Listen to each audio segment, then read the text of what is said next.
Hi guys, welcome to Richard Cabile YouTube channel, and to this video, I will teach you how to adjust the media volume on Motorola One XT1941-4. And okay guys, but before we start, kindly subscribe to my YouTube channel by pressing the subscribe button and the bell to notify you if I have new videos. Okay guys, let's start.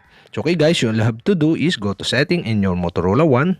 And okay guys, here in settings, okay, go to sounds, okay, click sounds. And okay guys, here in sounds, you can see the media volume. And okay guys, you can adjust to the left or to the right the volume. If you adjust to the left, the volume is low, and if you adjust to the right, the volume is high. And okay guys, so I decide to center.